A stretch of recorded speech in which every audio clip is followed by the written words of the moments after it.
ማንንም አልዋሸም። ቆይ እግዚአብሔር ምስክር የዋሸሁት ነገር ካለ መተው ይጠየቁ። የገጠር ልጅ ዋሸበት ልንገርህ። የዋሸሁት ነገር ካለ ማለት ነው። ዋሸበት ልንገርህ። ጥሩ መጣክ እንዲሁ ሌላው ሰው ዋሸበት ልንገርህ። መተው ህዝብ ፊት ይጠየቁ። በቃ ቆይ እኛ ስንጠይቅህ ስትደፈር አላየኸውም? አልሰማሁም? ቆይ ሰምቻለሁ። ጠይቃችሁኝ ማለት ነው። በተረጋጋ ሰውዬ በእናትህ ቆይ፣ ኧረ በእናትህ ቆይ፣ እንደው አላህን ተፈራ ወይንም ደግሞ እግዚአብሔርን ተፈራ ዝም በል። ያልከውን ልንገርህ፣ ሁለት ቃል አወራህበት ላይ አዳምጠኝ። ልናገራ እዚህ ጋር አዳምጠኝ። እናንተ ብቻ ናችሁ የምትናገሩት። ውሸትህን ልንገርህ በራስህ ምላስ አዳምጠኝ እንጂ ልናገር አለኝ ታዲያ ውሸትህን ልንገርህና እኔ ልናገር እንዴ? ለምንድን ነው ውሸትህን ላውራህና ውሸትህን ልንገርህ? ሁለተኛ ነብረሽ ሲጠይቁ በእርጋታ መንፈስ ነው የጠየቁኝ። በእርጋታ መንፈስ እንዳንተ ተሳርቦ ነው እንዴ? ተሳርቦ ነው የጠየቀኝ? ንገረኝ። ተሳርቦ ነው በክብር የጠየቀኝ። የዛሬ 2 ዓመት መንገድ ያየ ሰው እኮ መጥቶ እዚህ ጋር የሚጠይቀኝ እኔ ገባህ አይደል? እኔ ትናንትና የሄድኩት አሁን አየሁ አለ ሰው ጋር ስናገናኝ ለምን ነው ከህዝቡ የምትደብቁት? እሺ ለምንድን ነው ከማን የደበቅነው? ለምን ሌቦች ናችሁ ትገሉታላችሁ? ገዳይ ነው እኮ አንተ ቡድን ገዳይ ነው። እንደዚህ የሚባል ነገር የለም። የሸዋ ልጆች በሙሉ እውነትን ሳያውቁ ነው እንደ ዝም ያሉት? ገዳይ መሆናቸውን ስላወቁ አይደል እንዴ እነዛ ቡድኖች ዝም ያሉት? እውነትን ሳያውቁ ነገር መደረግ ያለበት በሚያለው ነገር እኔ የዋሸሁት ነገር ካለ ጓደኞቼ ይጠየቁ። ሌባ ነክ ወደድክም ጠላም የሌባ ልጅ ሌባ ይኸውላችሁ የመጀመሪያ ቀንም አልሰደብነው። በተረጋጋ መንፈስ ነው የጠየቅነው። በተረጋጋ መንፈስ መልሶ እነ ብሬክስ ጠየቁት፣ ሌላ ወሬ ያመጣ 2 ቃል። ሁለተኛ ለምን ፈራ? አሁን እኮ እውቀት ቢኖረው ይሄ እነሱ ጋር ካላደለ የት ቦታ ነበርን ብሎ ይሄን ሰውዬ መርታት ይችላል እኮ። መቼም የሌለ ሰው መቼም የደረሱበትን መንገድ ሁሉ ይሰማል። ይሰማል። ሹምዬ የገጠር ልጅ ነው ለካ በሌት እንግዲህ ያለው ነገር ያው ስትደፈር እንግዲህ እሱ ሽርጡን ተከናንቦ ቁጭ ብሎ ነበረ እዛው ማለት ይህን ነው የሚደብቀው። እንደገና ደግሞ የተነስነ ከተደፈረች በኋላ የታገኘናት ሲጀመር ሽፍታ ሴቱ ጋር ነው ያገኘን። ሲጀመር ሽፍታም አላገኘንም። የደፈሯት መሪዎቹ ናቸው።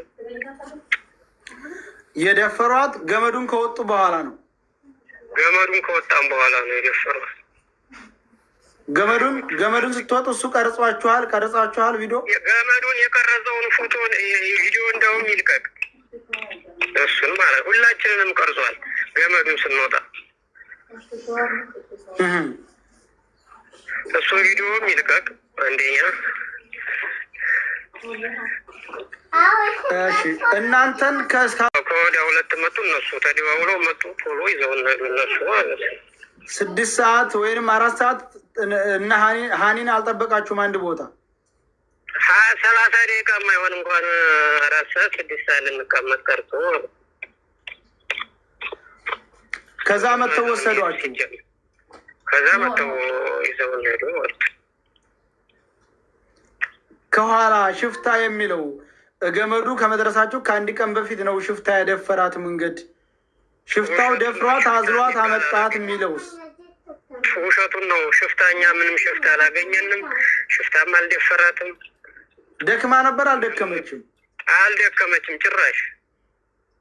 እናንተው ጋር እኩል እየሄደች ነበር። የተወሰነ ነው ያው ጠበቅ እያደረግና ደህና ናት። ሲጀመር ደክማ ነበር ያለው ውሸቱን ነው። ገመዱንም መውጣት አቅቷት ገፉት ያለው ውሸቱን ነው። ቪዲዮውን እኮ ቢለቀው ጥሩ ነበር። ገመዱ ላይ የቀረጸውን ካላስጠፉት አላውቅም። እሱም ቢለቀው ገመዱን እንዴት እንደምታይ ነበር እሱ። አንተ ባይነ ያየውን ሲንገርን ሙሉ ከጅምሩ እስከ መጨረሻው።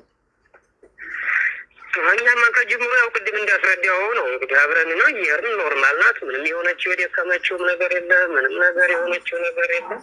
ያው እንግዲህ ችግሩ የተፈጠረው ገመዱን ከወጣም በኋላ እዛ ጋር ያስቀሯት። እንግዲህ እዛ ጋር ደግሞ እሱ ሹርያ አለ ሽርጡን ተከናንቡ ቁጭ ብሏል። ሽፍንፍን ብሎ ማለት ነው። እንደዛ እየጮኸች ሲየመቱ ሲወስዷትም አይተዋል። እንደገና አሁን ይሄን መጀመሪያም አልተናገረም ነበር እኮ አሁን ነው ሁለተኛ ነው ደግሞ በርቀት ነን እኛ ያለው ውሸቱን ነው። በርቀት አይደለም ድንጋይ ብቻ ነው የሚከለለን ትልቅ ድንጋይ። ማን ነበረ ሊከላከልላት የሞከረ? አቢ የሚባል የጀጓል ልጅ። ምን ብሎ ነበር እሱ? ሄሎ ሄሎ ነው ያለው እሱ ሲወጥቷት ልቀቋት ነው። እሱ ግን ያን ሲሁላ ሲሆን ሽርጡ ከነምን ብሎ ቁጭ ብሏል። እኛ ቁመናል ሁላችንም። ያው ከዛ እያንዳንድ እጣብሳ አለው አርፈህ ተቀመጥ አሉ። ምንም እሱም በጥፊ መቱት። ከዛ እኛ ዝም አልን። የጀዋሃው ነው በጥፊ መቱት። እሱን መተውታል በጥፊ።